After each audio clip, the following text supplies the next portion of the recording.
How's it going, YouTube? Coming today with another video, and today, guys, what the brand new is going to be the Super Heavy Samurai FTK. So I do hope that you enjoyed today's video, as we will go over the FTK, how you can prevent it, and then look at the list as well. So if you haven't already checked out my sponsors over at Imperium Duelist, Dragon Shield, or Gem, definitely go ahead and do so. And without further ado, let's hop right on into our first topic. So the first thing I want to talk about today is going to be your starters. So the bike over here, the level 2, this card's really crazy because you're allowed to just go ahead and discard itself, and then you're able to search any Super Heavy. This also has a level modulation effect on board that will come in handy during the combo. Super Heavy Samurai Soul Piercer, this one's really nice. Anytime it gets sent from the field to the graveyard, you're allowed to search, not once per turn, so you get a lot of searches during your combo with this one. Super Heavy Samurai Wagon, this card is pretty okay. It's not that great, but it is a starter. It's your worst starter, but it's still full combo. I'll show you how to combo with each starter. The last one here, though, being Prodigy. This card's absolutely the most broken support we could have gotten for this deck. This also allows you to be able to splash Super Heavy into any deck, which is really cool too, because this allows you to have a free Pendulum summon. This card alone just really opens up so many different ways to go for the FTK and even just general combo. So I'm very excited to be able to show you what these cards do. So let's hop right on into the replays. So I was trying to find the most consistent line for the FTK. I do appreciate everyone for coming out to stream the other night to help me find that. Also to Super for showing me this combo. I don't know who originally made it, but I'm going to break it down for you today, as I do believe that it is the most consistent way that you can go for the FTK. So you're going to start off with a 1.5 card combo. It's going to be Prodigy plus a discard. You're going to go ahead and scale Prodigy, which gets you to the Monk, and then also special summons out the Prodigy as well. A really cool effect to have.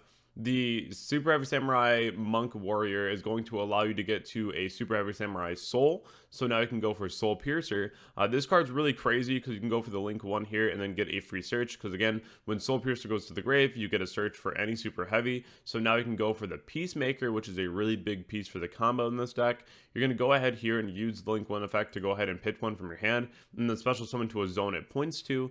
And now you're able to go ahead and equip the Peacemaker to then go ahead and tribute off the Link 1 and special summon a Super Heavy from deck, going for your other Soul Piercer.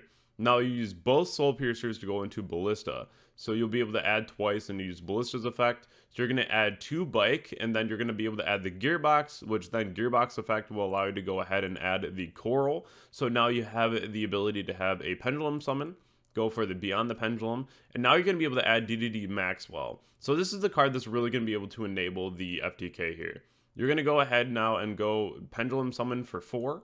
You're going to use the Beyond the Pendulum effect to pop both your scales.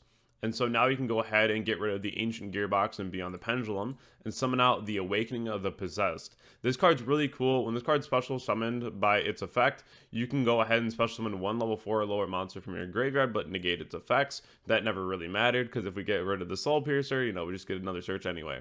So now you're going to use the Bike for the level mod, increased by 2, and then use the Soul Piercer to go into the Accel Synchro Stardust, the new one that we just got. So the Soul Piercer is going to get a search for the Soul Breaker, and the Accel is going to bring back the Samurai Bike. So that's really cool too. Go for the IP with the Bike and the Awakening of the Possessed.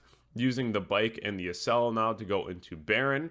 You're going to use the other effect of Prodigy now to go ahead and discard 1 monster and special summon 1 Super Heavy from the deck, which is really cool because it also doesn't negate its effects. So you're going to pitch Soulbreaker to the graveyard. This will allow you to go ahead and special summon out your Super Heavy Samurai Scales, which will then allow you to reborn a Super Heavy. So you can go ahead and reborn your Soul Piercer, which will then go ahead and get a search. And then your Prodigy, since it's been used as a synchro material, you're allowed to put it back in scale. So this card's just really broken. It just has way too many effects and also just does a lot for the deck. So you're going to go ahead and add another copy of Soulbreaker armor. So this is really important though, because you have 1 Soulbreaker in the graveyard. So what this card says is that if this card is in the graveyard, you can banish all Super Heavy Soulbreakers from your graveyard. So this is really important because you want to make sure that you only have 1 in there at a time, because it does banish all. Then you can target 1 Super Heavy Samurai monster on the field whose current defense is lower than its original.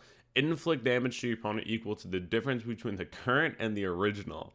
So we have this guy on the board who has 4,000 defense. Well, Maxwell says you can target 1 face-up monster on the field, his defense becomes 0. So kind of see where this is going. So now we have the other Soulbreaker in hand. We're allowed to go ahead and use Maxwell. Maxwell target, make it 0. Banish Soulbreaker, inflict 4,000. Now you can equip the Soul Breaker from your hand to the Super Heavy on board, use Baron to pop the Soul Breaker, and then now you can inflict the other 4,000. So that's just lethal. That's the FTK. It's pretty insane. Now just quickly showing you how to combo with the other pieces. If you have Wagon, it has a Summoner Monk effect to put itself to defense, but then you can put it back to attack and then get a search. Go for Soul Piercer, equip it from your hand, then go for the Link 1 for Prodigy, and then there you go. You have the full combo, you have the 1.5 cards right here. If you open up Bike, then you can go ahead and just pitch it from your hand to search for Prodigy as well. If you have the Soul Piercer, you can go ahead and just normal summon it, go for your Link 1, and then go for Prodigy. So definitely just really consistent across 4 different ways that you can get to the full FTK. Now let's look at how you can prevent it. FTKs can be really frustrating because if you don't open up the correct combination of hand traps, a very specific hand trap, or any hand trap at all, usually you just lose that game. And that's something that we've seen a lot back in Goki format, where you can get hand looped, or if they summon Rongo and you needed to open up exactly Xyz's Encore, it was a really rough situation to be in. Thankfully, this FTK is really easy to stop, starting with DD Crow.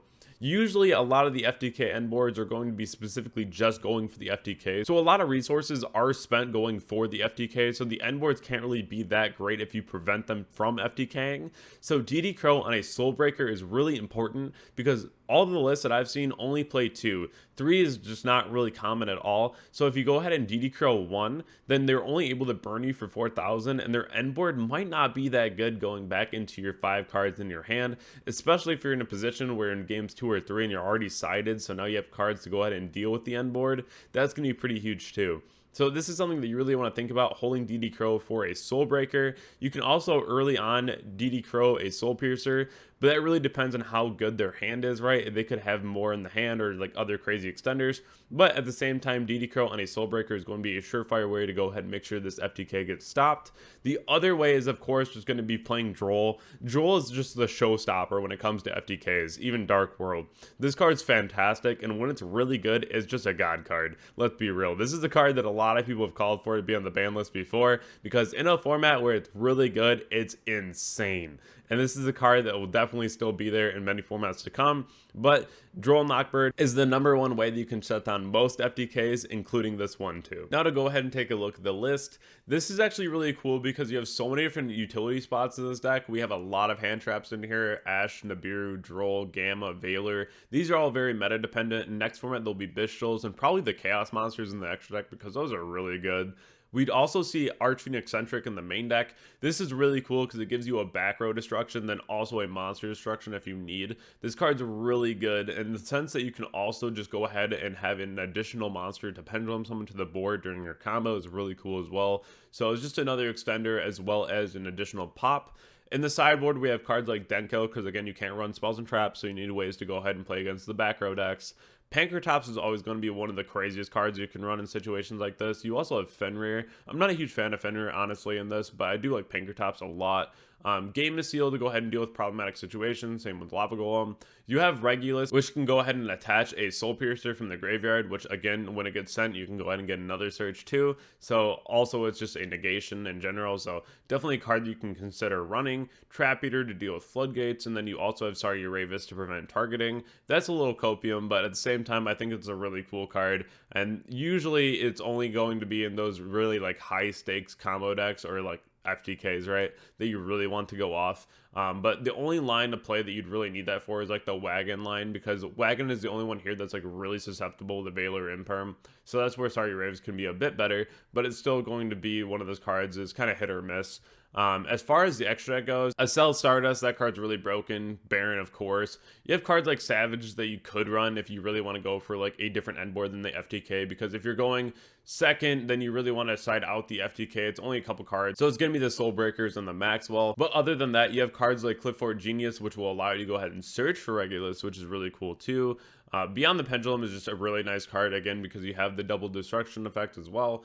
The list overall is really consistent as far as having so many different ways to get the full combo. There's 12 starters in the deck and not having any spells or traps. That's pretty impressive. Even if you just have Monk, it's really cool too, because you can just go like Monk, normal summon a Super Heavy, and then if it's like Soul Piercer 2, right, you can go Soul Piercer into the Link 1, Soul Piercer search the Peacemaker, the Link 1 bring back Soul Piercer, Peacemaker to go ahead and get rid of the Link one, bring out another Soul Piercer, and then go into Ballista. So you have a lot of different ways you can go ahead and combo like that too. That's also a really easy line for a rank 4 if you want to go for like Bagusco, or if you're playing like Geargian X2, you could always go for that as well. There's a lot of different ways you can go about it, but overall I feel like this is just a really consistent way to play the deck. And again, your hand trap lineup is definitely going to vary dependent on which meta that you're in or what event you're going to. This is a list that actually just did really well in an event, got top 8 in the OCG, playing one Regulus, one Fenrir, and then of course Maxi. Then we have the hand trap lineup playing Mourners, the Bishals, and then of course we're getting the Bishal Synchro, so that's going to be really cool too. So this one's actually not piloting the FTK as well, so that's something to keep in mind. This list doesn't show the sideboard, but I could almost imagine that 3 of those cards in the sideboard could end up being the FTK. So it's really interesting to see here because you can still do it off of the other synchros as well. The list that I show just plays the level 12 because it's a really quick way to go for the FTK. You can just go ahead and make it 0 and then burn for 8,000 off 2 Soul Breakers, so that's pretty cool too. I do hope that you enjoyed today's video. If you haven't already joined my Discord, Twitch, Twitter, Instagram, or if you want a coaching session on Medify, definitely go ahead and PM me on Discord, but all the links are down in the description below. If you're not already subscribed to the channel, definitely go ahead and subscribe because we're on our way to 20,000 subscribers, and I hope that everyone has a wonderful night, and I'll catch you on the next video. Thank you.